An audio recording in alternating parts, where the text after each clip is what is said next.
A warm good afternoon to the Honorable Session Chairs and all the participants present in this technical session on the theme Sustainable Production and Operation Management and Banking and Insurance Sector.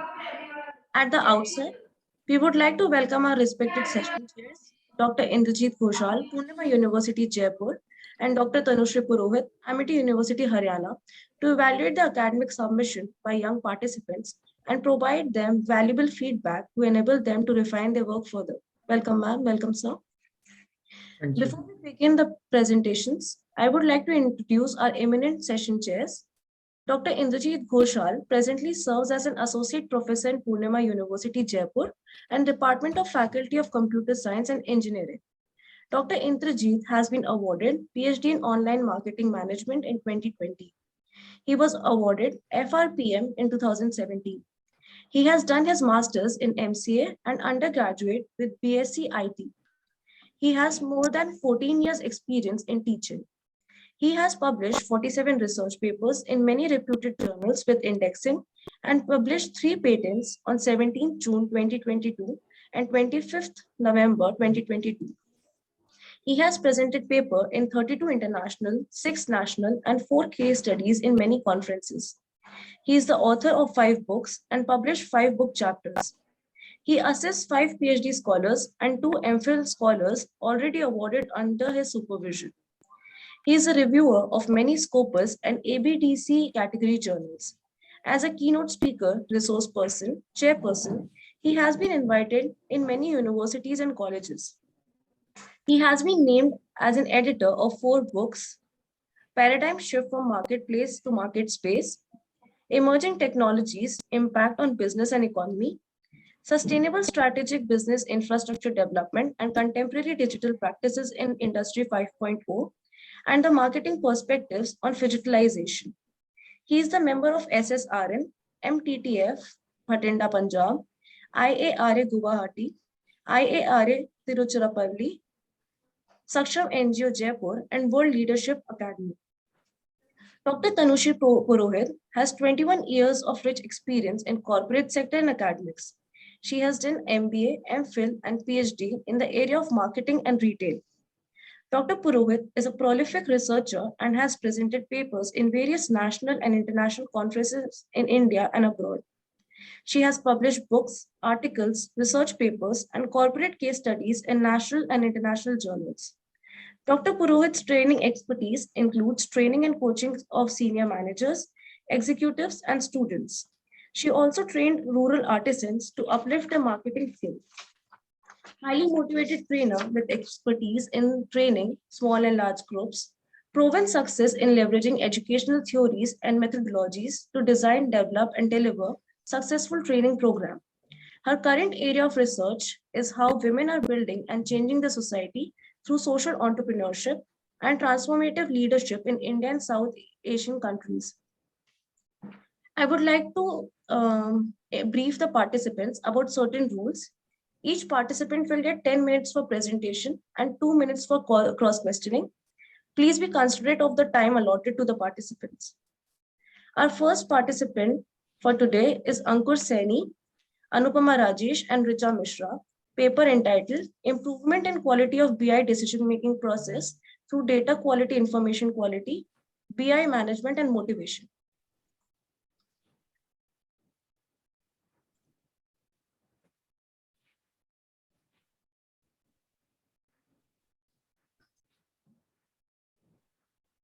Ankur, please share your presentation.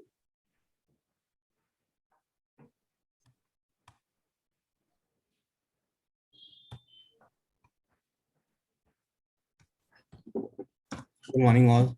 Is it visible, ma'am?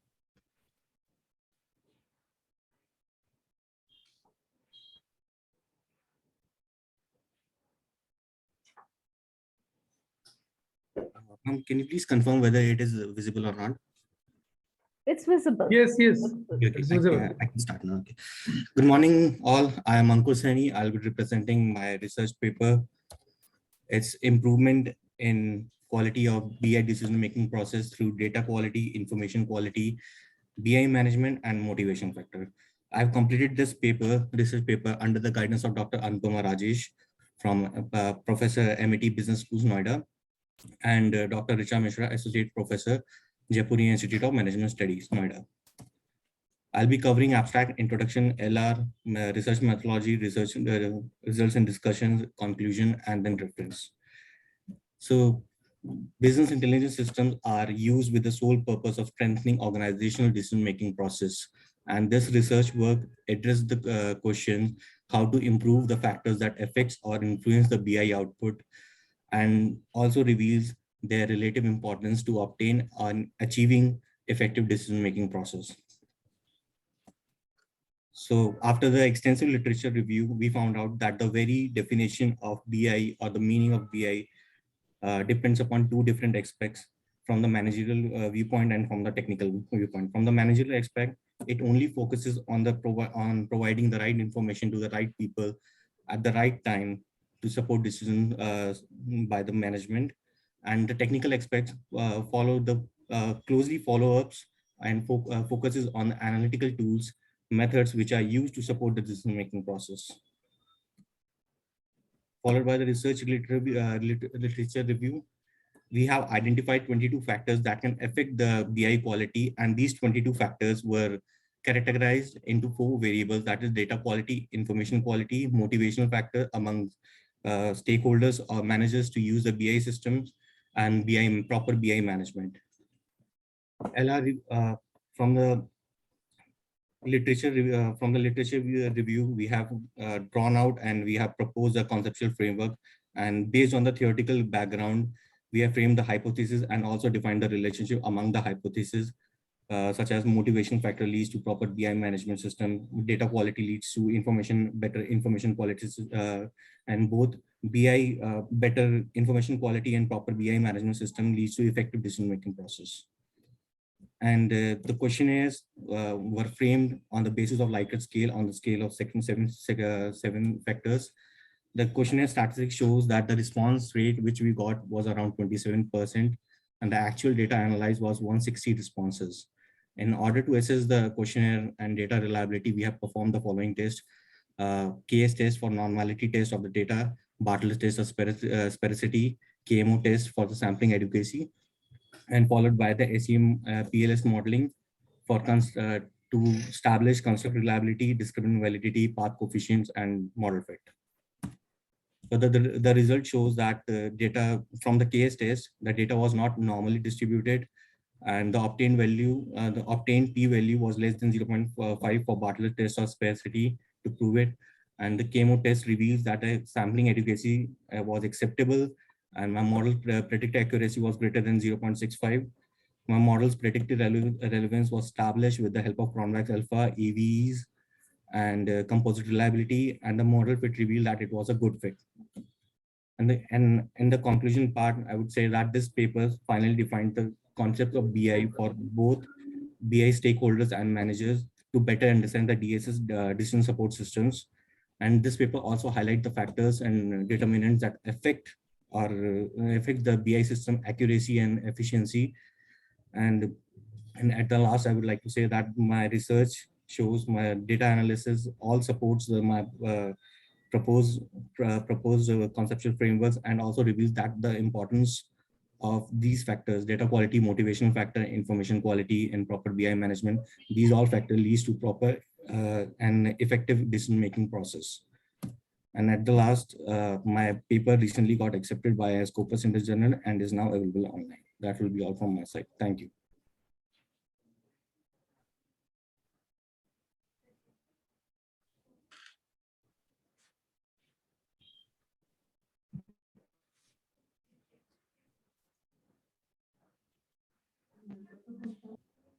Dr. Ghoshal, Yes, ma'am.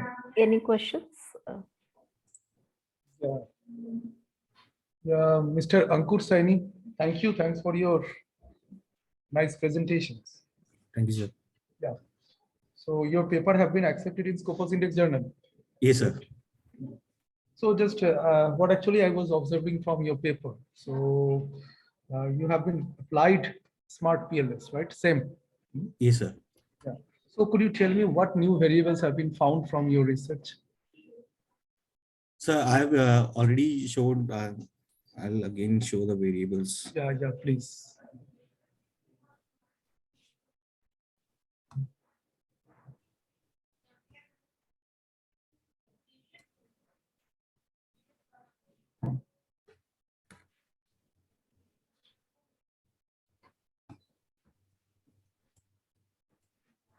So these were the 22 factors that were further categorized or factorized in the following parameters: data quality, information quality, and motivation factor, and BI management.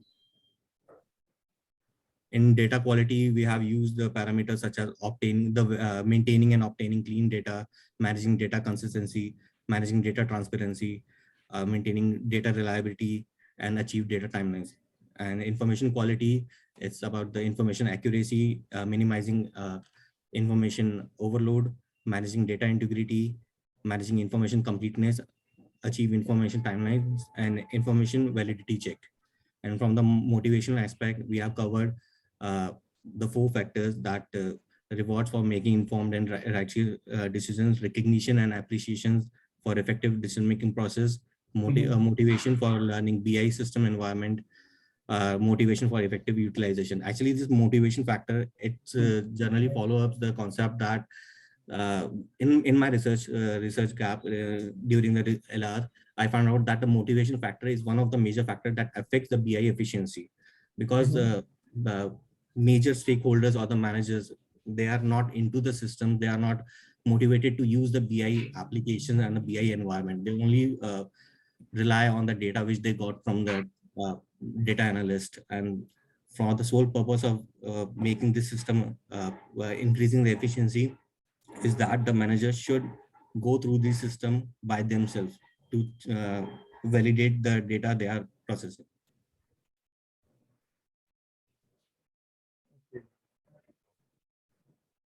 Mr. Ankur, one question from my side. Yes, ma'am. Like, on the basis of your research, what is your recommendation to the industry? Ma'am, my recommendation to the industry is that to follow the system, the conceptual model which I have already proposed in my paper, and these factors, like they have to put their focuses on maintaining data quality in order to get a better decision making process. So suppose if I got data analysis, BI application is widely available in the market. So any industry, any organization can go into the market and buy it and implement the system. But if these factors were not put into consideration and not been addressed properly, then inconsistency will definitely leads to inaccurate decision, and stakeholders will only, while making the informed decisions, stakeholders will only go through the data that are there in front of them, and the data is not based on the proper data accuracy, then it will leads to huge losses.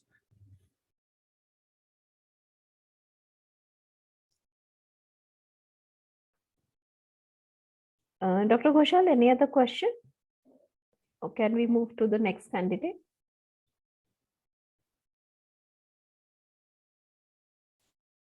Can you please stop sharing the screen, sir? Thank you.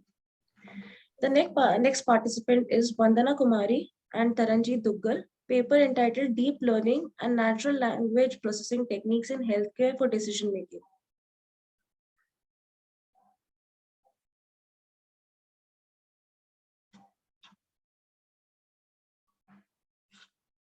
Vandana ma'am?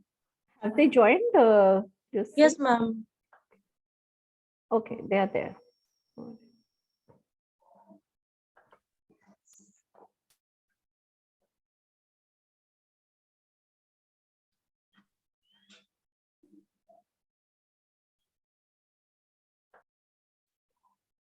Ma'am, you're not audible.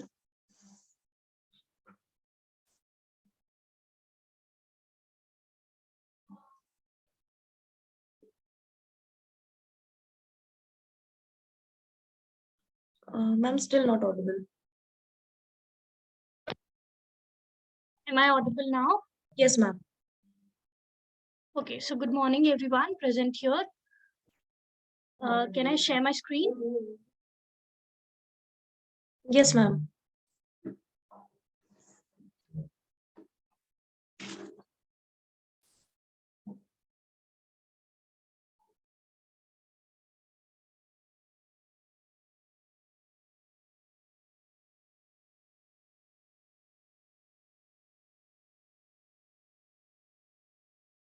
Is it visible? Yes, ma'am. So my topic of the study is deep learning and natural language processing techniques for healthcare for decision making. It is a review paper which analyzes the natural processing decisions that are taken into the hospitals for the patients. So the abstract says every day the health sector creates millions of patient records in a non-structured and structured method. Utilizing advanced techniques for deep learning, this data can be transformed into a structured form, that is electronic health record. Making decisions is among the most important aspects of the healthcare field.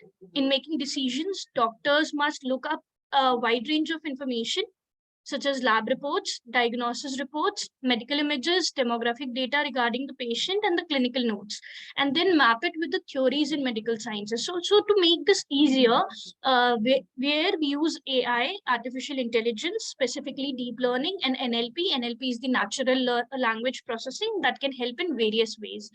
This piece aims to highlight the significance of deep learning and natural language processing in EHRs, that is electronic health records. Based on electronic health reports, the doctor can quickly make decisions in case of an emergency with the patient. So it will be efficient in predicting clinical conditions, detecting illness early, forecasting the need for regular examinations, and predicting the need for hospitalization soon. So the massive amount of clinical information that we have, specifically the electronic health records, has prompted the development of deep learning methods which aid in the speedy analysis of patient information. So the widespread use of electronic health information records in hospitals and other healthcare facilities provides a wealth of real world data. So to bring that data down, and the electronic health record systems have been extensively used in hospitals and clinics in the last few years. Focusing on that, this paper has been presented as it is analyzing the massive amount of data on the basis for providing better healthcare for patients, but manual analysis of this vast amount of data gathered from multiple sources can be costly and laborious. So to make this easier and to see the number of challenges that we have, we evaluate the information in a meaningful way. Therefore, the application and the use of artificial intelligence methods is increasingly essential in advancing the quality of clinical research and providing better healthcare. Artificial intelligence is becoming increasingly used throughout the healthcare sector, ranging from basic practices to specialization. So many fascinating artificial intelligence applications rely on technology for language processing. AI's capability, AI techniques could enable recognizing distinct features of patients, clinical conditions that can further aid in providing medical care and reduce the degree of methodological diversity in research of various health issues. My review of literature is basically on the natural language processing, how it is and how does it help in healthcare sectors. The natural processing of language analyzes speech and text to deduce the meaning of words. Recurrent neural networks are deep learning algorithms that perform crucial functions and processing inputs that are sequential, such as speech, language, and time series data. So it is considered the type of machine learning that can learn unsupervised language using unlabeled or non-structured data, and it forms the non-structured data into the structured data. In terms of users, there are 4 sources: doctors, patient, medical staff, and pharmaceuticals. Each post-process is based on the determination of the disease. If the illness is diagnosed correctly, patient can receive approximate treatment. In some cases, the condition is a severe issue due to the delay in decision making. So natural language processing is a great tool to aid health professionals extracting information from unstructured data and convert it to structured document categorization and summary. In the end, it will decrease administrative costs through efficient billing and precise problem solving, authorization approval. It can also contribute to the creation of medical value by offering assistance to decisions and made by doctors that are not efficient in streamlining the medical policy evaluations. The problem definition is here to understand the significance of deep learning and natural processing languages in EHRs. So here I conclude with saying that NLP can play an essential part in speeding up decision makings in healthcare sectors, but the actual benefits of creating practical algorithms will depend upon the accuracy of the data they gather and keep. A faster decision-making process allows doctors to concentrate on the aided value of their care to patients. NLP coupled with deep learning and computer vision can process a range of data to make precise decisions.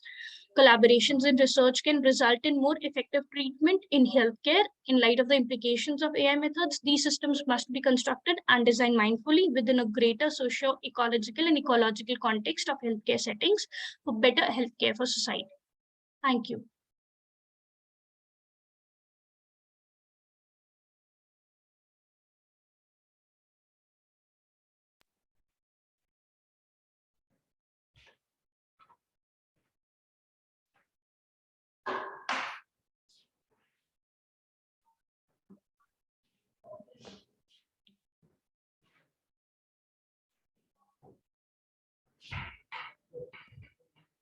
Dr. Ghoshal? Yeah. Yes, ma'am. Yeah, Vandana Kumari. Good morning, sir. Very good morning. I was happy to see your presentations. Thank you, sir. It's a very good research what actually I've done. Okay. So right now everyone is looking for the impact of artificial intelligence, impact of NLP, and everyone is looking for some research related to the healthcare industry. So what actually I have done, I appreciate you. But the thing is that what actually I was observing from your like research. So just why I'm telling you, because of we have done the so many research on in the field of healthcare marketing, and my one of book have been published in the field of healthcare marketing in 2022, in recent, like before 2 months ago. So I'm having questions. So what actually gap you have been found when you have prepared your research paper? Because of you have been applied the NLP, right? The impact of NLP, we have been applied the impact of artificial intelligence, and everyone is looking for the same. Those who are working their research in the field of healthcare marketing, they are doing that kind of research, the impact of artificial intelligence, impact of NLP, what the impacts in healthcare industry, what impacts are coming. Okay. So my question was, what actually gap have been found before starting your research? This is my one question. So, Why you have done this? Yeah, please. so while understanding this concept, the gap that I found was there was not much of information in the market still available. And for the academicians also, they were not using these things at a large extent. Maybe because of the less information, or they were not aware of how to use it and how to put it into their studies. So that is why I tried to combine all these things into one review paper wherein they'll understand what actually NLP is, how this is going to help them, and wherein they can put these AI things and artificial intelligence and how they can use these data into their records. So that was my intention of doing this study.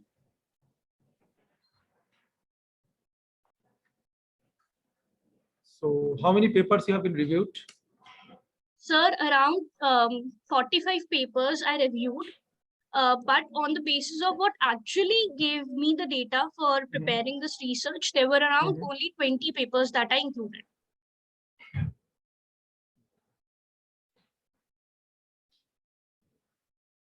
So I think you have to explore more. Yes, sir. Okay, what actually I was observing, so you have to explore more, because of I have already I was already telling, so most of the researchers, those who are working in the healthcare industry, those are working some research paper in the healthcare industry, that everyone is looking for the same. So you can do the same thing in the field of wearable technologies, right? Okay. That will be helping for you. Wearable technology is very booming, but Yes. and very booming technologies. It is not that you always will be looking for the artificial intelligence, the impact of artificial intelligence, impact of NLP. As I was already suggested to you, Joe, everyone is looking for the same. What Yes. impacts are coming of artificial intelligence? What impacts are coming of NLP? Because of it is all about artificial intelligence. So that's why just I'm suggesting to you. Okay, so Sure, try sir. to do in future. Yes, sir. I'll And you have to incorporate. explore, yeah, you have to explore more papers. Okay, so 20 papers is not enough for the review. Yes. Okay. So thank you, thanks. This is my suggestions from my end. Any suggestions from or any questions from Dr. Tanushree ma'am? No, that would be also wonderful suggestions. Thank you, Ms. Vandana. Thank you, everyone. Thank you, sir. I'll incorporate your suggestions into Yeah, the next please, study. please, Our, please do it. our Please do technical it. session has been joined by Dr. Sanjana Vij also, who is the Program Director of our Amity Academic Staff College. Dr. Sanjana, we welcome you. She has joined, but I think she cannot. So we can continue, Vedhi. Yes, ma'am. Ma'am, can you stop sharing the screen? Vandana, ma'am. Thank you. The next participant is Sahab Alam and Ranjana Kothari. Paper entitled Electricity Demand and Cost of Supply for EV Charging Infra in UP.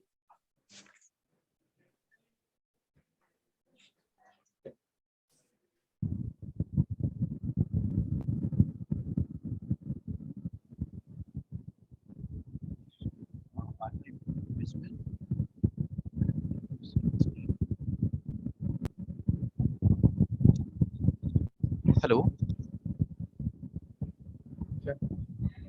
Yes, sir. Mohammed Saif, just I think, yeah. Please adjust your microphone at least. Yeah, so I'm visible. So you're not visible.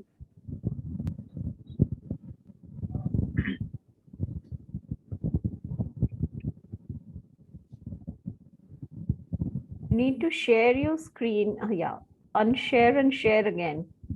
Okay. Yeah, you're visible now. Share your presentation.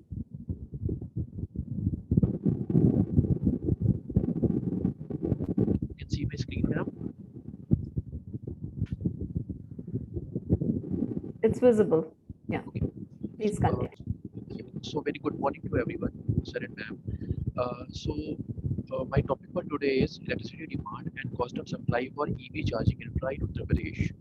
So this research paper is inspired by the government of UP's requirement to establish EV charging infra in the state. This research has been presented to State Power Minister, Government of UP officials, along with Asian Development Bank, around 2 months back, so that they can think on the financing arrangement in the state of UP for EV charging infrastructure. Uh, so coming on to the abstract part, so uh, electric vehicles or EV have recently became popular and are slowly taking over the conventional IC engine based electric vehicles. Yeah, IC engine based vehicles. The most visible example is battery or e-rickshaws, yeah, as you can see on the streets nowadays. In this study, we look forward on the trends of global EV market along with the EV trends in major economies like US, Europe, China, along with India. We will also identify the EV charging infra requirements in India and especially for Uttar Pradesh, along with the electricity requirement to charge these EVs. So EVs are vehicle types which are propelled with the help of an electric motor powered by storage batteries. EVs are of two types generally. The first one is battery based EV. It has a battery and a motor, and the source of fuel is electricity. You might have heard about the Tesla or MG ZS EV. Yeah. So these are the example of the battery operated EVs. So while the other category is the plug-in hybrid electric vehicles, you might have heard about Toyota's recently launched High Cross, or there are a few other options as well from Maruti.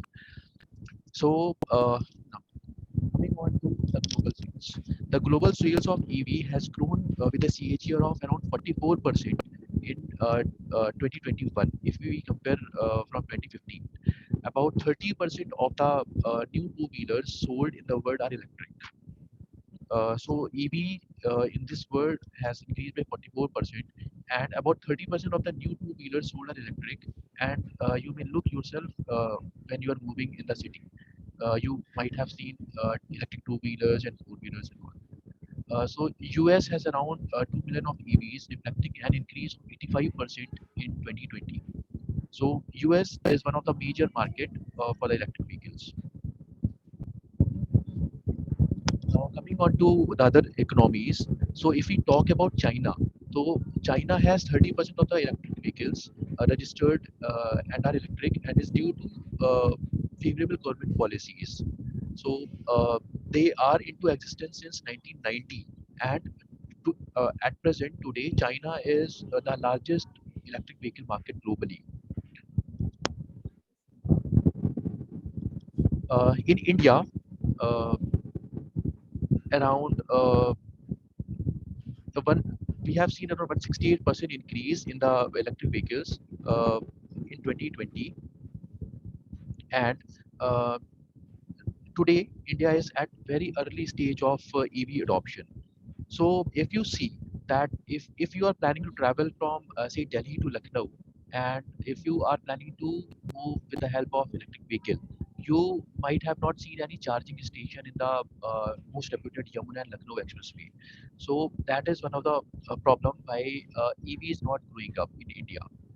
Even in the country capital and one of the most reputed highways of the country. So there is no charging infrastructure, and when you move with the help of electric vehicles, you have to at least get it charged after 300 to 400 kilometers later, and the distance between Delhi and Lucknow is around 500 kilometers. So these are a few constraints which are restricting EV to grow. Yeah. So from this, we have tried to come up with a few business models which can support the development of electric vehicle charging infrastructure in the country, or in the specifically in the state of Uttar Pradesh. So broadly, these can be divided into four categories. The first one is government electric utilities. In collaboration with other local authorities, for example, municipal corporation or PWD. In this model, the electric utility will own charging infra, and its maintenance and maintenance and other thing will be done with the help of the municipal corporation or PWD or some other entity like that, which is the other part of the government. The second one, the second business model can be the electric utility and public transport authorities, like TTC or UP roadways. So what they can do is they can set up UPPCL, or the electric utility service provider can set up the infrastructure, and the roadways or the TTC, they can give their land and they can regulate the operations. So it will help the uh, the transport agency to this will help the so it will help the transport agency to utilize their left out land at the bus stands in the midways, as well as their EV fleet can also be charged.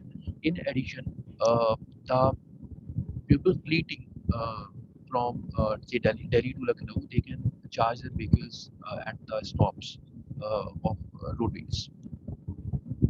So yeah. So the other two business model can be the PPP one. Under this model, everything will be owned by the private parties. The electricity can be provided by the electricity utility.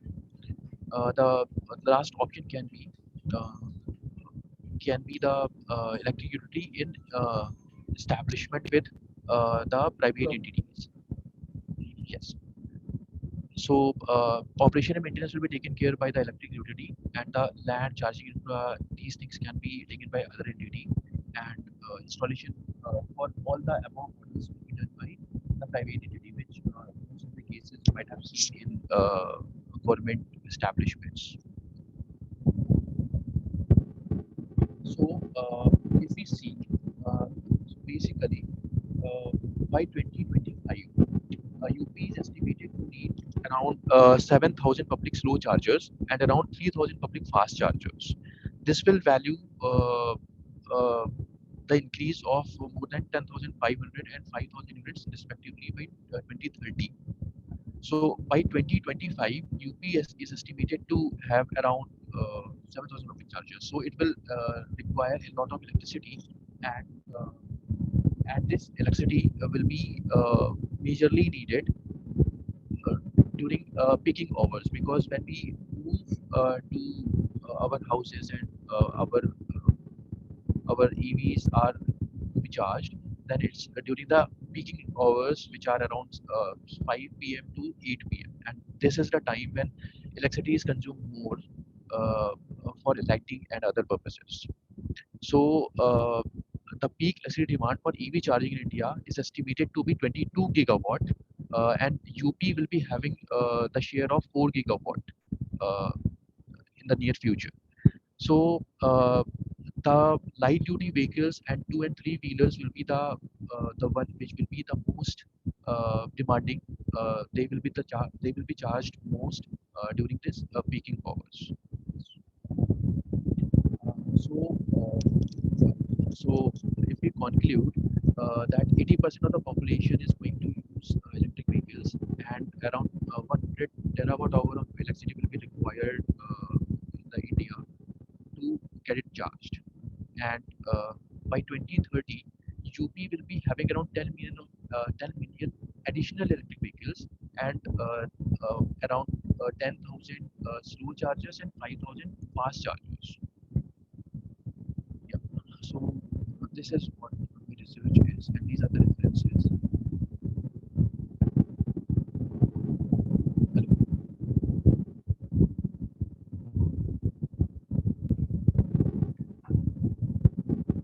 Hello. Yeah.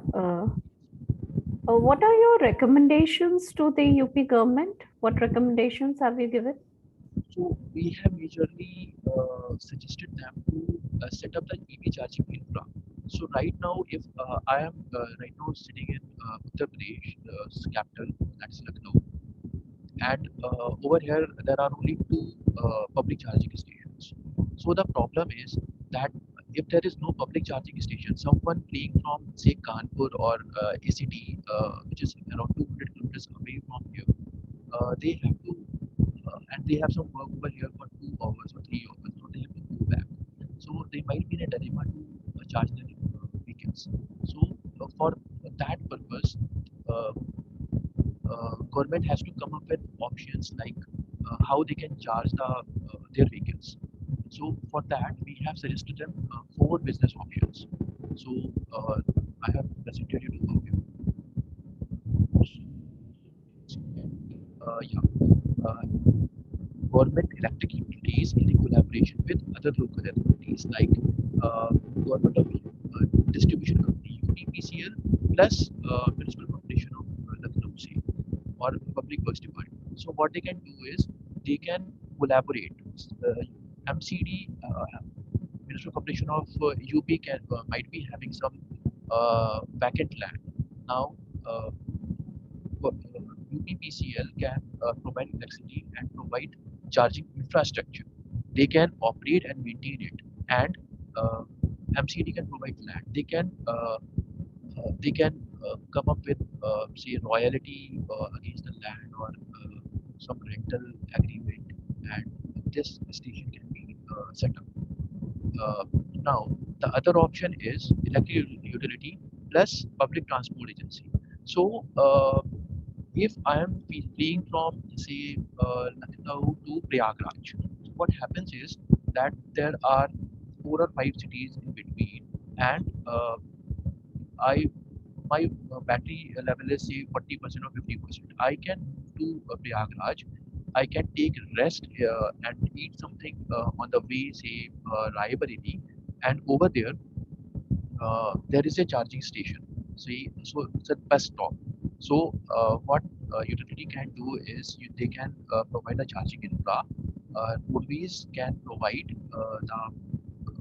the space at their bus stop, and people can charge over there. They can have a cup of tea for say 15, 20 minutes or 30 minutes. Fast charging stations might can be established over there, and we can then further move on to the other spot. So this is the second option. So the third option is PPP model. So what happens in this model is that, like big companies, in Delhi there is Indus Gas Limited, in Lucknow it's Green Gas Limited. So what happens is that electric utility can provide the land, and private entity like Indus Gas or Green Gas, what they can do is they can uh, come up with the space. They will bear the charges of installation and setup, operation and maintenance, and they will take care of everything. So in this way, electric utility will earn the electricity tariff revenue.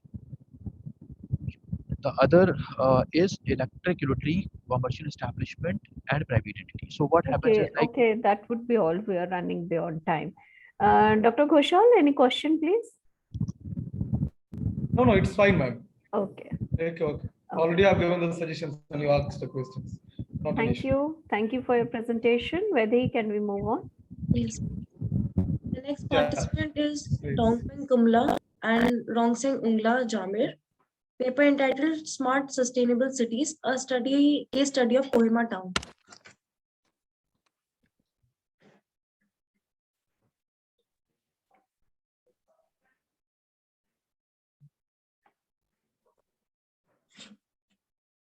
Hello. Am I audible? Yes, ma'am. You're audible. Good.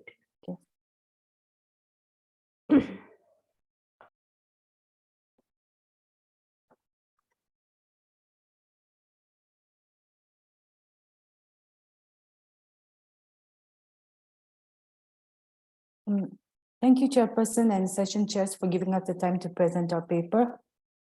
My name is Rongsenung Jamir. I'm the co-author for the paper, and I'll also be presenting this particular paper. And the main author is Dr. Tongpeng Kumla. So the title of our paper is Smart Sustainable Cities, a case study of Kohima town. These are the contents for the presentation. This was the abstract that was submitted for this particular paper. Now, to begin with, I would like to give a brief introduction. We see rapid urban transformation and rural-urban migration, which poses numerous challenges to the economic, social, and environmental sustainability of modern cities. Consequently, the consumption of resources and services have increased in all the cities.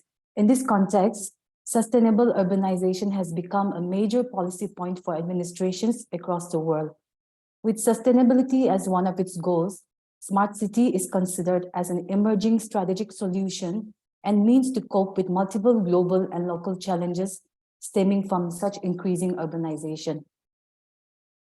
Here are some of the key findings of the review of literatures that we have done. And based on the reviews, now the question lies on how smart city tools, applications, and platforms contribute to sustainable urban development. The government of India launched the Smart Cities Mission in 2015. Presently, under the Smart Cities Mission, 100 smart cities have been selected through a cities challenge process in 4 rounds. Kohima town was selected as one of the smart cities in the second round in September 2016. The current paper is an attempt to assess the current status and of the smartness of Kohima town in terms of social, economic, and environmental sustainability. This is the research methodology. The study is based on both primary and secondary data. The primary data were obtained through interactions with the residents of Kohima town and the officials of Kohima Smart City Development Corporation Limited and also the Kohima Municipal Corporation. The secondary data were collected from various government information portals, public reports, surveys, research papers, and relevant websites.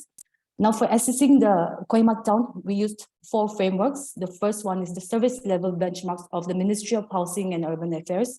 The second, the methodology used by PricewaterhouseCoopers Private Limited India. The third, the livability index. The fourth, the data maturity assessment framework. And the last one, climate smart cities assessment framework. The first discussion is on the assessment of Ministry of Housing and Urban Affairs. Now, to analyze the service level gaps, the present status of the basic municipal service in Kohima has been compared with the service level benchmarks of the Ministry of Housing and Urban Affairs, Government of India. This service level performance parameters have been identified for 4 basic urban services, which are the water supply services, sewage management, solid waste management, and stormwater drainage. Now, from the assessment, it shows that Kohima City has substantial gaps in the current municipal service level, which calls for immediate smart interventions in the city. The second assessment is based on the PricewaterhouseCoopers Private Limited, and this is an assessment done to check the smartness and sustainability of Kohima Town. Now, this assessment framework is based on 11 components under 3 sectors, that is social, urban, and economic. And these components are assessed based on 3 data vectors. That is how the current status of the components are in the city, how the interventions of technology is relevant for the smart city development, and how the process or the components that is being used contributes to smart city. So based on the formula that has been given by the PricewaterhouseCoopers Private Limited, the consolidated scores of all the components has been calculated. And based on the calculations, we see that Kohima has the highest score in power with 5.3. And the findings shows that city needs to improve its technology intervention in all the components, especially under the social and urban domain, to further improve its service delivery to citizens. Kohima Town also needs to considerably improve in the sustainability domains of air and water. The third assessment is on the livability index. This livability index is given by the Ease of Living Index of the same ministry to examine the impact of urban development programs and the quality of life, economic and social opportunities that are available to the citizens. The measurement is done across various parameters under 4 pillars, which are quality of life, economic ability, sustainability, and citizens' perception score. So from the calculations and the score given by the Ease of Living Index to 2020, we see that Kohima has achieved an average score of 53.51. Economic ability is the worst performing among all the pillars with an aggregate score of 0.55. This shows that the level of economic development and economic opportunities in the city is highly unsatisfactory. The highest score that has been awarded is by the citizens perception score pillar with a score of 76.08, which indicates that the citizens' evaluation of the performance of cities is better than their actual performance. The fourth assessment is on the data maturity assessment framework of the same ministry. This was launched to encourage cities to strengthen their data infrastructure and facilitate them in assessing the readiness and maturity of data. There are 4 components under the data maturity status and performance level, and the table here shows the present status based on all the components. In terms of the policy, Kohima City has already approved data policy. It has allocated dedicated budget for data-related activities.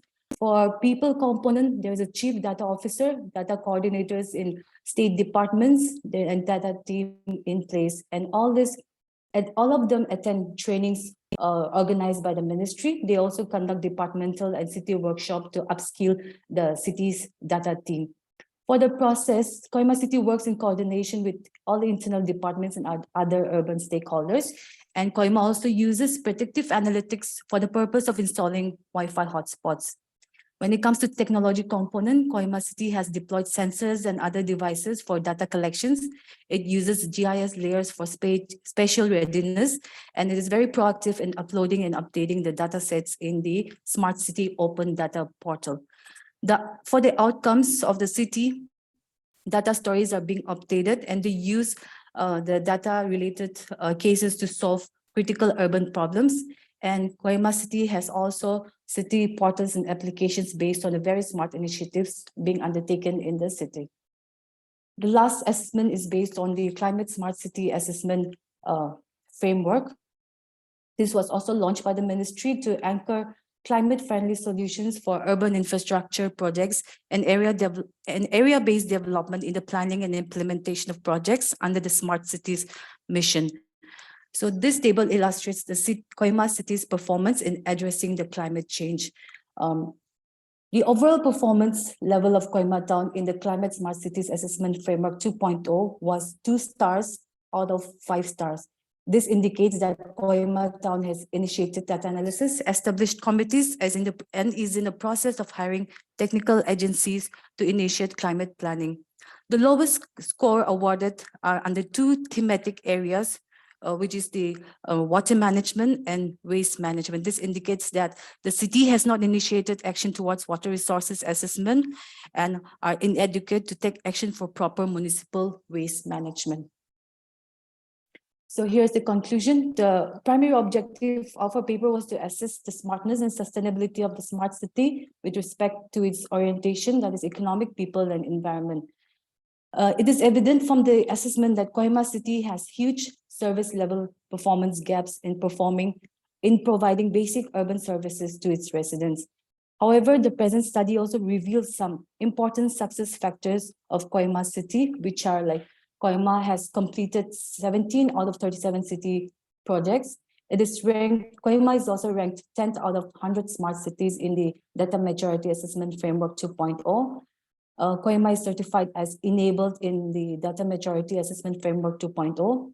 Kohima is also the only smart city in Northeast to make it to the top 10. And finally, Kohima has been selected for the Nurturing Neighborhood Challenge. So our suggestions based on our study, we would like to give our suggestions that Kohima should focus on some few areas to make the city more smart and sustainable, such as the urban development for a sustainable future, smart governance, involvement of citizens in decision-making, coordinated actions of all the city stakeholders, and transparency of city data. These are the reference. Thank you so much.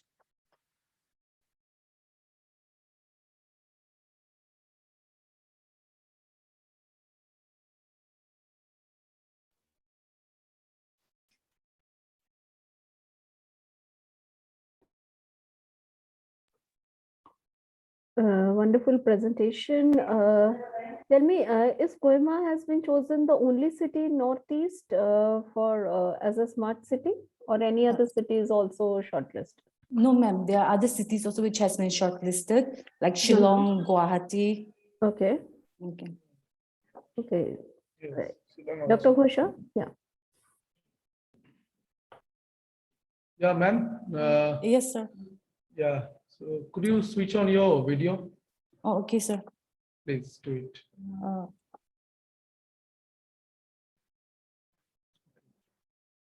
Yes, sir. Sir, is it visible? Am I visible? Yes, yes, you are visible. First of all, I would like to say thank you. Thanks for your nice presentations. Thank you so much, sir. And you have done very good job in this field. Thank you, sir. So yeah, because of nowadays everyone is looking for, right, the Yes, sir. sustainability Yes, sir. and the smart cities. Yeah, sustainability and the smart cities also. And you have Yes, sir. done your job in the field of smart cities with sustainability. So just I'm suggesting, not suggestions, just 2 to 3 questions I'm having, and then I'll be giving some suggestions. Okay. Okay, sir. So for like you have incorporated in your methodology sections. Okay, sir. So you have been used primary data. You have collected some primary data as well as secondary data also. Yes, sir. Right. Yes, So sir. for primary data, so what methodology you have been applied to collect the data? So it was just an interview. What type of interview have been conducted? It's a very unstructured interview, interactions with the residents in a very informal manner, because many of them still had very less information or data or informations regarding what smart city is all about and what makes a smart city, staying in the smart city itself. No, just I was asking. So interview have been conducted. That's fine. Very good. I Yes, sir. appreciate you. Definitely, interview is required, right? Yes, sir. Like the people's what like people's they are thinking about the sustainability and the smart city also, right? Yes, sir. So the next, but actually I was thinking related to Yes, sir. this. So who was your the respondent actually who have given the answer, who have filled their or who have given the answer. So So the where you have residents, the residents who stays, the residents of Koima city, the Koima town. And also not just the residents, we also interviewed the officials of Koima Municipal Corporation, as well as there's a corporation which has been set up to specifically look into the smart city, which is called the Koima Smart City Development Corporation Limited. So we interacted with the officials there also.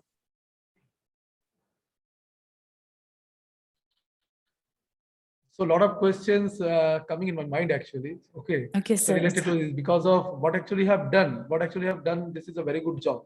But Okay. I'm having so many questions because of for the time being, I'm not asking more basically. Okay, But sir. actually I was observing, because of my observing was a little like so many observations from your study, because your Okay, study sir. is good. And the second Thank you, one is how is it related, correlated to case study? Is it your case study? Because of you have written case study. Is it your case study? Yes, sir, it is a case study. Why it is case study, ma'am? Because Koima, like I said, it has been selected as one of the smart city. Fine. Now- Suppose I am staying in Jaipur, right? Yes, sir. I'm Yes, sir. working the same topic in Jaipur. Okay. So why I have been selected the case study? Why I have been selected? Why I have written the case study? Why it is case study? I think the meaning of the case study is different. Sir, I'm actually not Am I, understanding your question. am I right or wrong? But the meaning of the case study is different. Yes, of The course, meaning sir. of the case study. So in your title, you have written the case study, right? So Yes, sir. meaning of when you are writing case study, the meaning of case study is different. If you are having any case, now you are studying. Okay, sir. If you are having any case, suppose you found some case, right? Yes, sir. Now Yes, you sir. are studying. And for that, you are collecting some data, you are collecting some secondary data, you are collecting some primary data. That is another issue. The Yes, sir. meaning of the case study, I'm just suggesting to you for future purpose. Okay. Okay, When sir. you're All giving right. another presentations. Your Okay, sir. presentation, your research is too good. It's really, I appreciate you. Thank you so Okay. much, sir. Yes, sir. But you have to change. I think the meaning of the case study is different. Okay, sir. Because of what actually have done. Okay, you have been done your study based on research. You have been collected primary data, you have been collected some secondary data from government selector or government whatever. Okay. Yes, sir. Yes. So this is your research. Okay. There is little bit difference between the case study and your research paper. This is my Okay. All right. suggestions. All This right. is my Thank you, suggestions sir. to you. Thank you very much. Thank you. Thank you for ma'am. suggesting. you. I will look into it. Thank you. Yeah. Thank you. You ma'am. might think of, changing the title of the paper based on your research. Okay. Okay, ma'am. Okay, ma'am. Right. Thank you. Thank you so much. Vedi, next, please. The next participant is G. Ramanaya and Upasana Garg. Paper entitled Impact of Sustainability Reporting on Investors' Decision, Study of Prospect Theory in Behavioral Finance. Good morning, delegates. Please Very good. allow me to. Yeah, good morning. Please share your screen. Thank you. My name is Upasana Garg. I am a scholar under the guidance of Dr. G. Ramanaya. He's a faculty at Amity University. And our topic is Impact of Sustainability Reporting on Investors' Decision. It's a review of literate. It's a review based on the prospect theory of the behavioral finance. So basically, my topic for the so in prospects, we have taken some variables, and one of the variable was the prospect theory. So in the prospect theory, we were covering loss aversion, and in the loss aversion, we had this factor of sustainability management reportings. So what is the effect of sustainability reporting on the investment decisions? So though the research is still in the progress, so the things will be in the form of only review, and we had a mixed review. So starting with the abstract, we tried to explore the association between sustainability reporting and the firm value, so that we can get aware about the relevance of sustainability disclosures. Expected outcome from our research is that it is beneficial for the companies, because the investors who are rational and who are loss aversion will definitely go for it.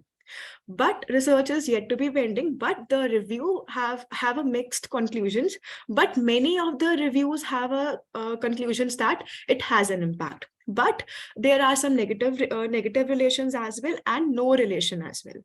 So that was the abstract. So it will basically, research will show what is the importance of sustainability reporting in the rational decision making. So sustainability reporting is basically a company's way in which they communicate their performance and impacts on wide range of topics spanning environment, social, and governance parameters. It enables companies to be more transparent about the risk and the opportunities they face, giving stakeholders greater insight into performance beyond the bottom line. So basically, they are trying to build that trust that their business is working in a good way, and we all know that sustainability topics are increasingly integrated in our decision-making processes. We are also going for the companies which are reporting in a green way or ethical way in their reports. So as the reportings are increasing, so their guidelines have also increased, the standards have also increased. There is a global reporting initiative standards where the criteria and the guidelines are mentioned, how they have to report the CSR activities. But there are the models that explain the impact of sustainability reporting, like on the investors. So I have, through our review, we have discovered few models. So first is belief action outcomes theory. So the first one is, okay, they have presented a CSR activities. Now through belief action outcome model, first of all, we will see what are the macro level variables that are affecting the psychic of the individual. So I am an investor, so I will see the CSR activities. So through my prospects, I will be able to take the decision, and it will influence my decision. So the combination of individual actions can affect the macro level variables. So it can be different for different investors as well. So it can be explained through the prospects theory. And then we have a rational decision-making model. That means the rational investors will always go for the loss aversion thing, and they will try to avoid the risk, and they will tend to make the satisfying decisions by going through the sustainability reports.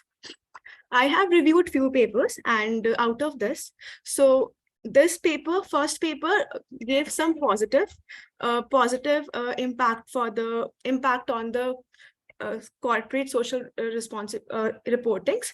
In 2015, the Marty Belster showed for the positive for the ethical investors only, but no impact for the other investors. Bhatia and Chandran in 2014 explained that if we compare two companies, the one with the no reportings and one with the reporting, the performance is better for those who have a reportings. And again, if someone will go for the voluntary environmental disclosure, because it is not compulsory for all. So there is some criteria of the turnover who has to go for CSR. But if some company is not covering under that turnover and still they are going for a CSR, so that is explaining more positive to the investors. But there was some negative. Why? Because in 2000 there was a CSR, there was a paper.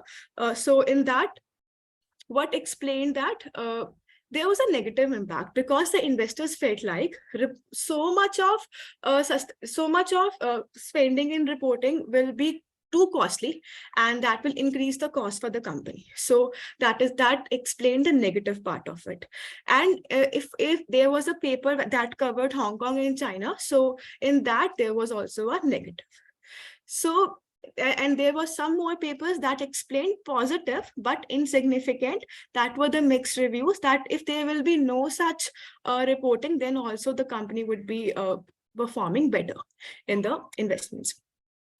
So the problem for the paper was, as we all know, sustainability reporting lays a foundation for the trust. So because they have different variables, customer loyalty, new products, new markets, good brand image, and various research have been conducted over the last decade for examining this relationship.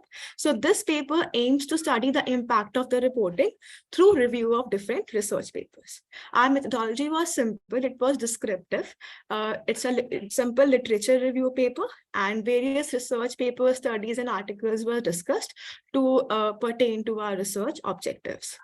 And the results were mixed from a range from positive to negative to statistically insignificant relationships. More than 50% though exhibited positive relationships, and they we also found there were various indicators like diversity, ethics, customer relations, even the employer-employee relationships also had an impact on the performance. So majority of the studies actually explained that it has a positive impact. So the further scope can be, we can apply the disposition effect. So like, let's suppose I am the investor and I have invested in the company explaining good CSR activities, but maybe that is just a window dressing. So I may invest in that company thinking that I will be gaining, but it can be a loss. But that can be the further scope of research, but it is yet to be explained. So that is the references that from where we just took the papers. Thank you so much.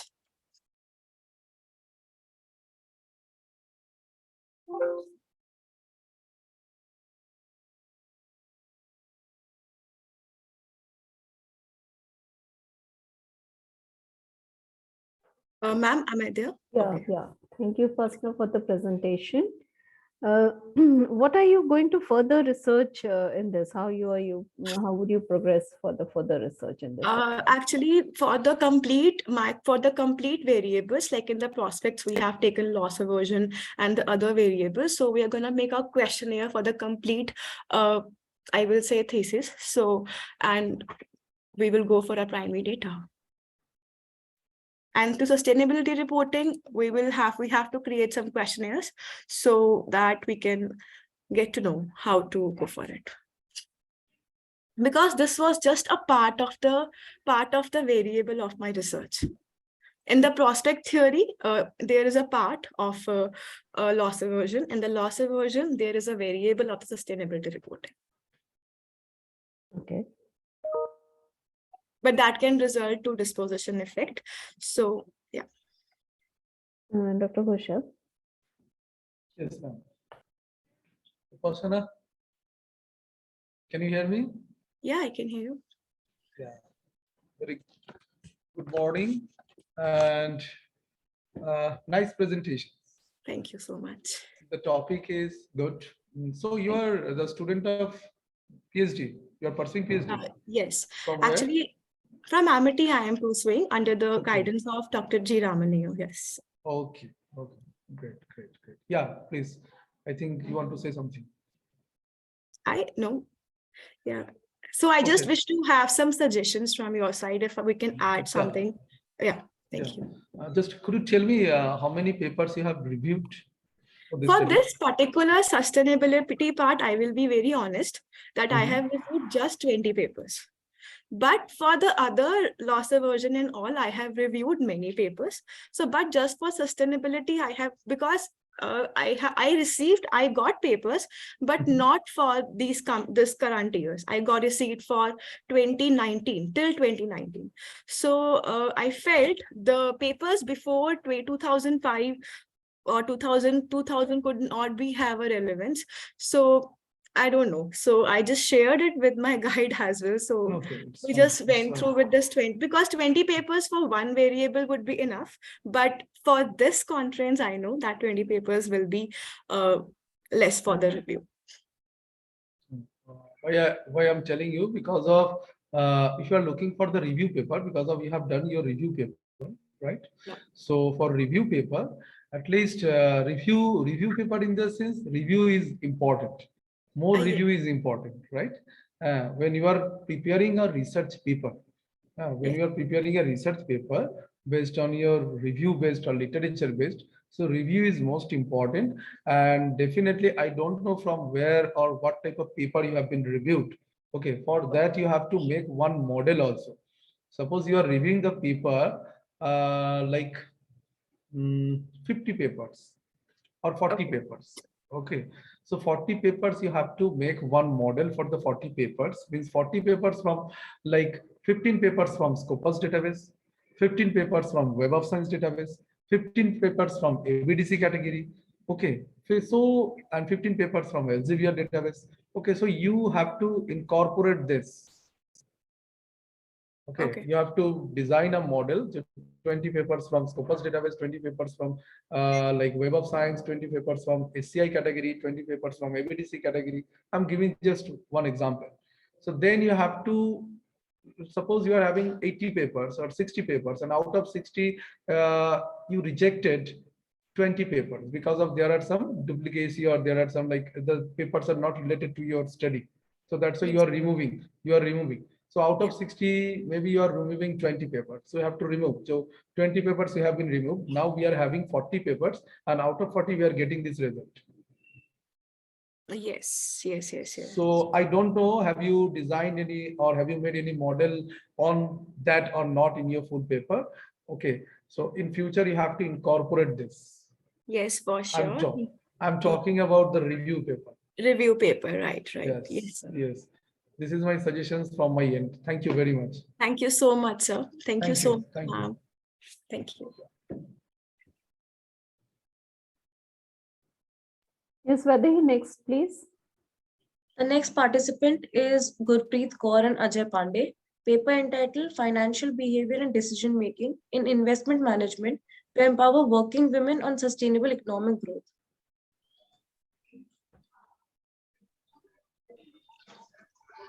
Yes, good morning, everyone. I'm Gurpreet Kaur. I'm a PhD scholar from Amity Business School, and I'm working under the guidance of Dr. Ajay Kumar Pandey. So I'm presenting my PPT. Yes, can you hear me? Yes, ma'am. Okay. Yeah, is it visible? Yes, ma'am. Okay. So my topic is, yeah, it is not. Yes, my topic is financial behavior and decision making in investment management to empower working women in sustainable economic growth. And my guide is Dr. Ajay Kumar Pandey. He is associate professor from Amity Business School, Haryana. So this article is related to like women empowerment. Like most of the women are working, but they are not aware about how they can invest the money. Like they are not aware of saving schemes, investment ideas like share, bonds, and among them, women are the key holder of each family to link up in the decision making on their investment ideas and financial behavior. But the financial and investment behavior brings an independent and secure environment to each and every working woman to invest money, keep safe, and handle critical situation at any scope of their lives. And this study encompasses like most of the intervention is improved to the decision making on the investment management to sustain their economic growth. So that they can surplus their money and invest the money in a proper way, like in a shares, because most of the women are not ready to take the risk, and most of the women are not properly aware. So this is all about my abstract. And coming to next slide, yes, introduction. Yes, in recent years, people have put greater emphasis on their monetary health, and as complexity of the financial system continue to grow, the need for financial literacy is growing. Like it is now acquire the knowledge. Financial literacy means to acquire the knowledge so that the woman can invest the money in a like a shares, bond, and the other module also. Like financial literacy means to make it is a sense to being able to maintain current and expected desirable living standard and financial independence. And if you educate a man, then definitely you teach only one individual. But if you educate a woman, then you educate a country. Yes, it is a basically of a review of literature, and what I found, like in the financial literacy rate in South Arabia is a very less. It is about just 29% and men around 34%. But if I do a comparison in United Kingdom, then the highest financial literacy rate among women is 72%, and the Canada has the highest financial literacy rate among 40%. Yes, and the review of literature is I have studied most of the papers, and this is the three-dimension models of women empowerment. Like women's empowerment may occur on the three level. First is the micro level, meso level, and the macro level.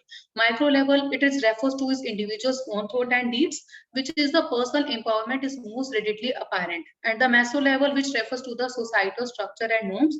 And the third is the macro level. It means rational relation empowerment may be seen at the micro level in terms of one's own thought and deeds in connection to the others around one. While societal empowerment can be seen at the micro level in terms of one's impact on the society as a whole. And the another review of literature is in the Melinda Gates Foundation has proprietized putting women and girls at the center of the development. This article also details the reasoning and evidence behind the foundation's goal to eradicate the gender gap in financial inclusion, a cornerstone of its plan to increase economic independence for a woman. And the another literature is the relationship between women's financial management. That is that if the woman can use our mobiles to determine whether the latter helps to empower the economically. And our research indicates that women may benefit economically from the using mobile money. However, this effect seems to be amplified when women have access to and are trained in the sound money management practice. And the problem is like already discussed, gender inequality, world civilization, and the discrimination, and the lack of the confidence, lack of the awareness. Women are not aware to take the risk and not able to invest the money. Poor female empowerment and a huge gender gap continue to hinder the company's progress towards economic progress. And I use the purpose sampling technique. This is the non-probability sampling in which we can collect the researcher can collect the data on the basis of their judgment. And this is about the 200 total participants and all from the Delhi NCR, 100 female workers, lecturers, students, alumni, and a member of the Dharaminta and Organization for Spouse of Indonesia government official were drawn from the Faculty of Economy at the university for this research. Like age in between 16 and 20, 2.4% and education level primary, middle and high, marital status, single, married, occupation and income. And this paper also said like a role of women in investment decision making in the family. And this data said like 39%, 39% said that they work with their husband on financial matters like saving and investing. And the only 16.5% solely responsible for making a financial choices like saving and investing. And among the remaining 43.9%, the spouse is the primary decision making in this area. So this is the chart when it's come to the saving and investment decision in the household. And yes, what I found like we should evaluate one's competence in managing one's own finance. And according to the current research, literacy is defined to ability to know, to hold essential information is economical and financial field, and the ability to use that knowledge effectively while managing one's own financial resource. And yes, invest early and invest well. And again, the discussion is like women are play a very vital role in sphere of whole society, and she takes the part in every avenue of existence. And but yes, the growth and the risk factor are associated with the certain roots and a general lack of confidence. Women who want to see future success should learn about the latest opportunity. Women need to be given comprehensive information about the option available to them so that they can make an informed decision based on their own needs and the needs for their families. And yes, it is not a good idea to put all one eggs in the same basket of an investment. And the conclusion is that yes, it is very, these articles also say that it is very important for the husband and wife to work together while making the financial choices. Women have more sway than their husband to do when it comes to investing in their certain types of products, such as a bank deposit, 5-year tax saving, FDs, gold, silver, or diamond, and the public provident fund, and life insurance and commodities. Yes, and this is essential for investment manager to prioritize these qualities in order to attract more women investors and keep the confidence of ones that they already have. And yes, I have read this of references are Gonclaves from Women's Financial Wellbeing, a systematic literature review, Philippines Financial Literacy and Financial Wellbeing, and the other references are yes, Ali and Ali, determinants of financial empowerment among women in the Saudi Arabia, and Ahmad and Alwaz and the Sarah Hendricks. Thank you.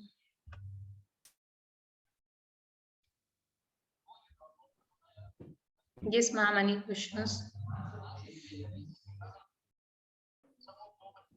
Dr. Ghoshal, any questions? Gurpreet ma'am, Yes, sir, yes. very good afternoon. Very Good good afternoon, good afternoon. morning. Good morning. Good afternoon. Your topic is really good. Thank you, sir. Thank you so much. And really you have done the very good job. Very good Thank you, job, sir. because of you are looking for the women entrepreneurship. Okay. It's very, very important nowadays, right? Yes. This topic is very, very important. Sustainability, women entrepreneurship, smart cities, which already I was telling to some of the participants. Okay, those who have done the like their research in this field. These are very, very important nowadays. Just I'm suggesting my suggestions. One, I'm giving some Okay. suggestions to you. Just could you come for the abstract sections, please? Could you come, Yes, yes, sure. please?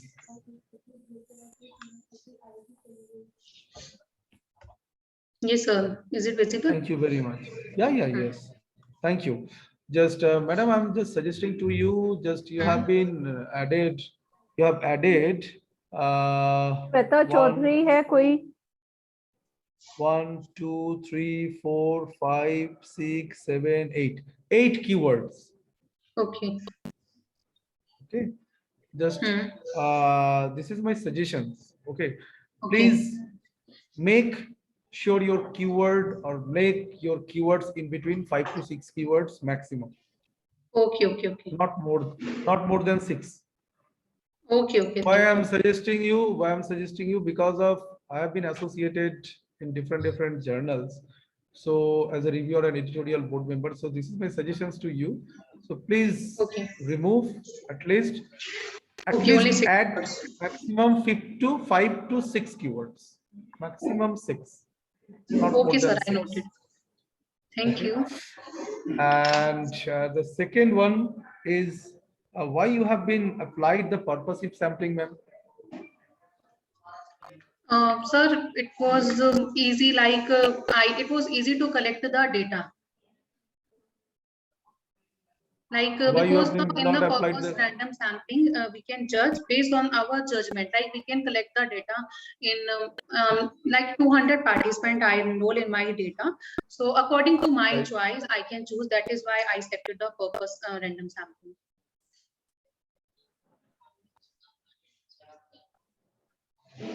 So why you are not going for the convenience sampling?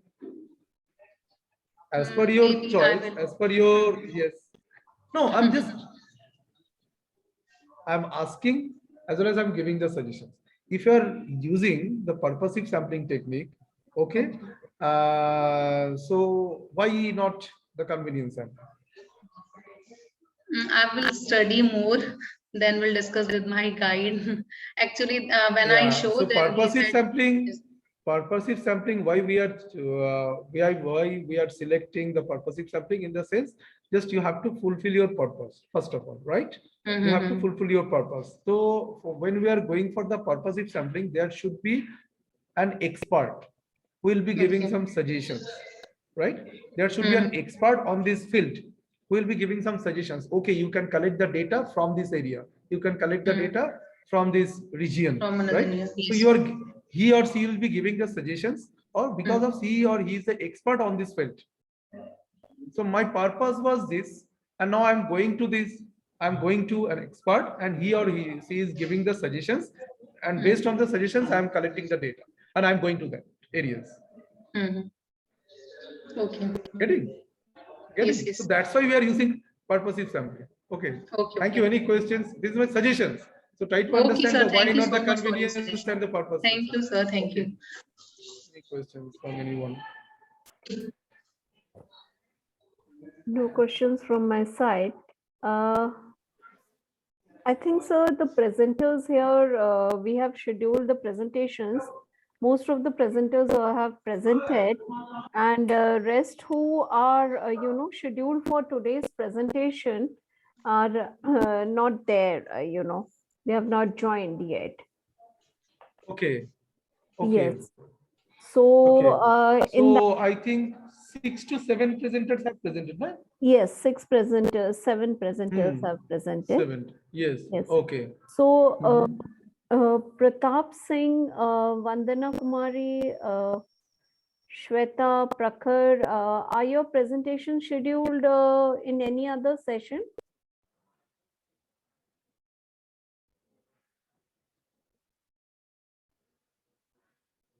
Shweta Chaudhary, Prakhar Khush, Pratap Singh. So, sir, I would like you to give your concluding remarks for this session, since we have no more presentations left in this Okay, session. Yes, sir. Okay, so ma'am, from just I think first six or 7 presenter have presented. Yes. I Yes, need sir. to check. Yeah, ma'am, Yes, please. 6 presenters. Yes. First 6 presenter, only first 6 presenter, right? No, not first. They are not in the sequence as it is given in the list. So first presentation was, Vedi, can you tell, sir? The first presentation was Yeah, could you improvement in just tell me their quality. name or yeah, whatever. Yeah. Yes, sir. Ankur It was- Saini Yeah, and please. Anupama Rajesh and Richa Mishra. I wanted to know actually the name of the paper or the like. Help. Improvement in quality of BI decision making. Improvement and quality. It is number 1. Yeah. Yes, sir. And the number 2. Number two was number 3, that is deep learning and language processing. Achha, it's number 3. Okay. Yes. Deep learning. Then was number 8, electricity demand and cost of supply of EV charging. Then number 9, smart and sustainable cities, a case study of Kohima. Then it was number 12, impact of sustainability reporting on investors' decision. And then it was number 4, last was of Ms. Gurpreet Kaur. Gurpreet. I think Gurpreet Kaur, right? Yes, yes. Gurpreet Kaur. Ayush Kumar has entered. Vedi, is Ayush's presentation scheduled over here? Just a second, ma'am. No, ma'am. Okay. Okay, ma'am. So just could you tell me, ma'am, when I have to submit their feedback? Yeah. Could you give me the half we an will hour? discuss that. Yeah, we can. Yes, within half an hour, you can submit your feedback.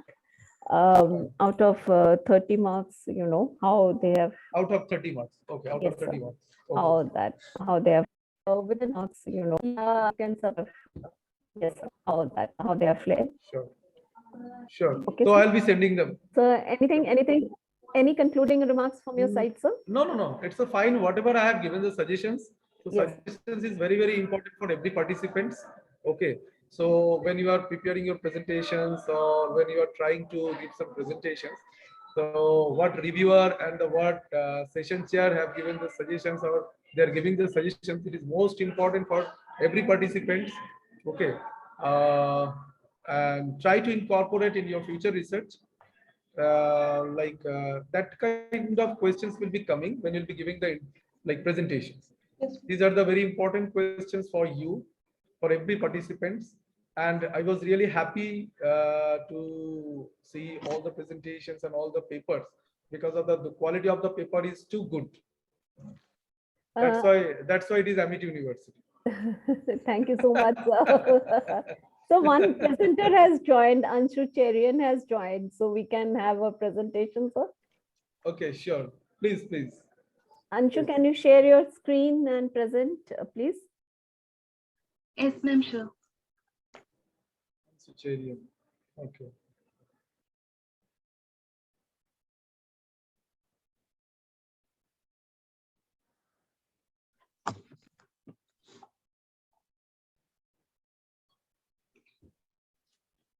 Good morning, all.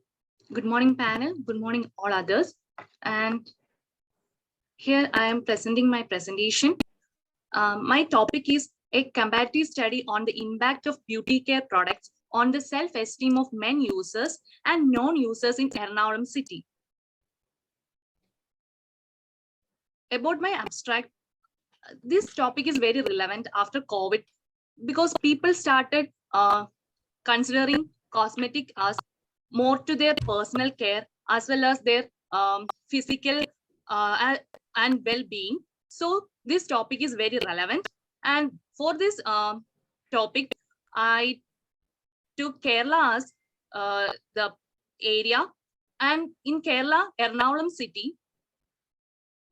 Why Ernakulam city is very predominantly developing, and at the same time it's a metro city in Kerala, and there more youth and more updations are coming up. People in cosmetics have, even men showing so much interest in cosmetic, and new brands are coming up because it's a niche market and there is so many scope for this topic. So current years market growth is happened, and for supporting this topic there are so many papers are also published, and both internationally and nationally, and the studies showing that there is a attitude change in men's behavior towards purchasing beauty product, and that is visible, and at the same time that is positive for the market, because now earlier the cosmetic is fully focused on women, but if there is an opportunity for men market, there will be a growth will be there, and at the same time there are some problems also need to be considered, especially the brand cannot be introduce the old technique like what they introduced in women market. They need to come up with new strategies to capture men market. So in my study, I am focusing 3 problems.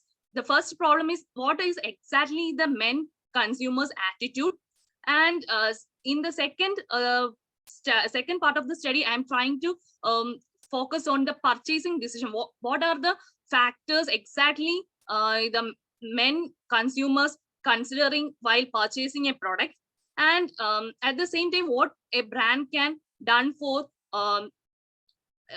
to attract their and capture the men cosmetic market.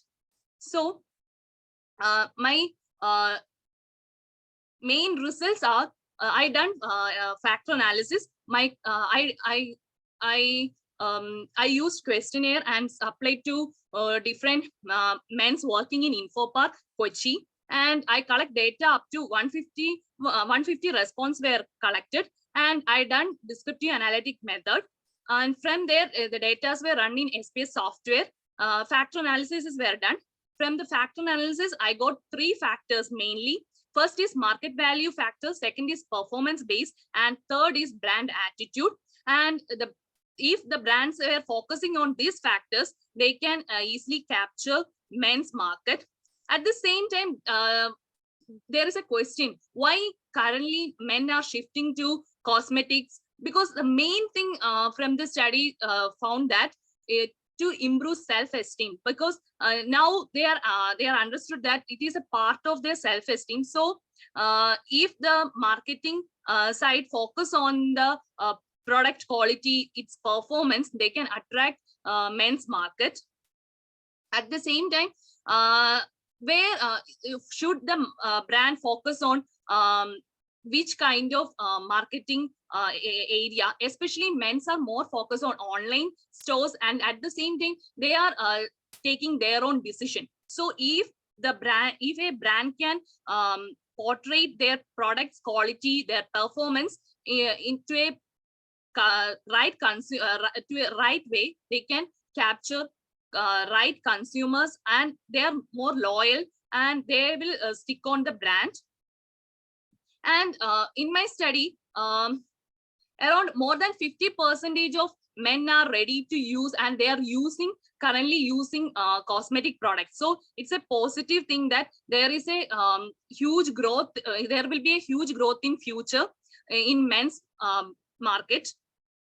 And in my report, main highlights were there is a large revenue share can be occur in future. At the same time, they are getting, and at the same time, there is a mind change in the male consumers, that now they are more focusing on health ways, as well as to protect their skin, as well as they are more focusing on the skincare products. And there are so many innovative products were launched in recent years that also giving a positive direction to the market, especially hair perfumes, like shaving kits likewise.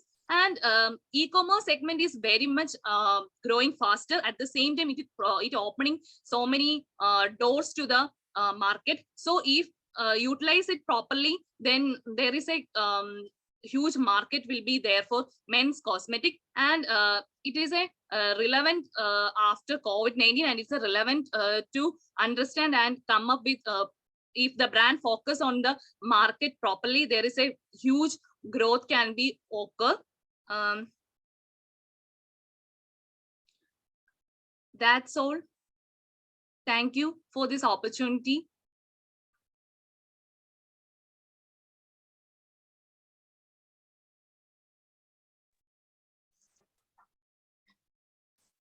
Yeah, yes, Dr. Ghoshal. And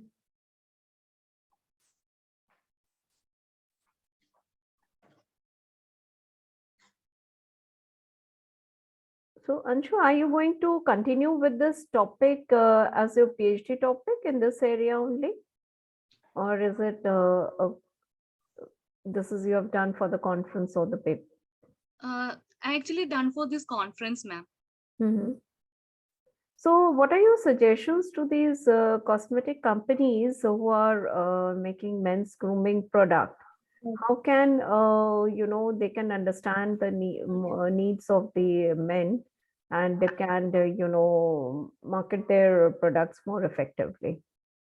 Ma'am, they should, the brand should focus more on their marketing strategy, because now also the brand is more for, because men are using this product morely for their self-esteem, as well as for their confidence. But they are not using this product for usually cosmetics brand, especially in the case of for marketing in women's category, they are more focusing on fairness or to lighten up, etc.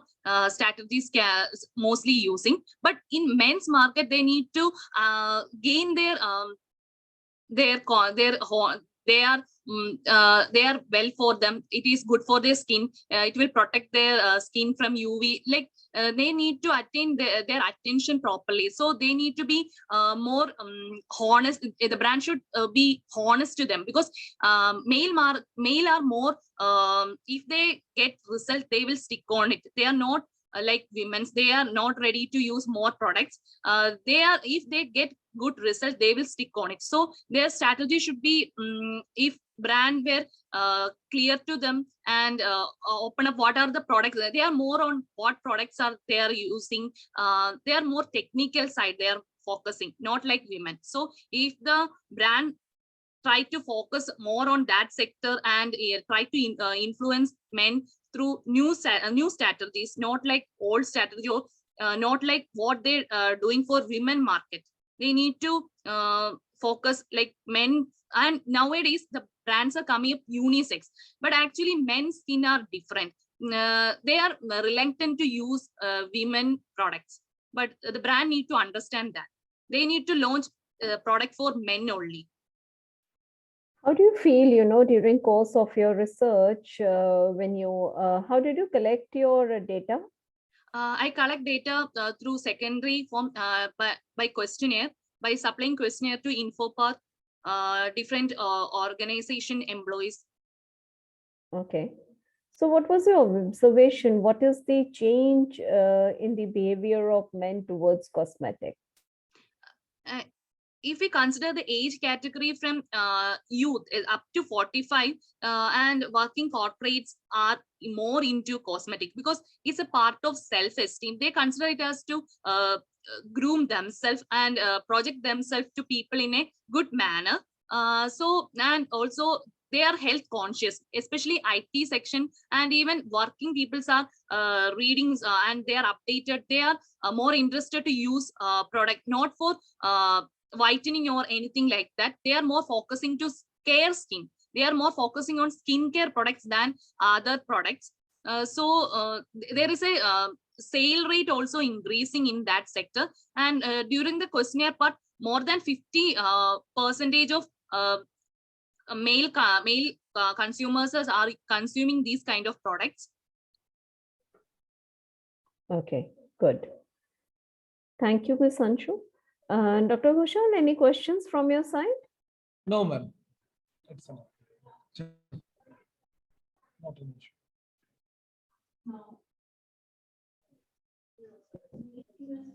No questions, ma'am. No questions from my end. Anybody else left for the presentation? Somebody joined just now.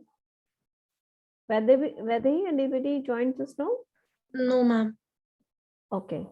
Okay, so then we will wrap up this session. Thank you so much for your time, sir. And Thank you. we would look forward for further collaborations and associations, sir. Sure. And Sure. we would be awaiting for the results, sir. You can share. Yeah, sure. Okay. Sure. Okay. Thank you so much. I'll be sharing with you. Okay, sir. Okay. Thank you. Thank you so much, Thank you. participants. Thank you. Thank you. Thank you.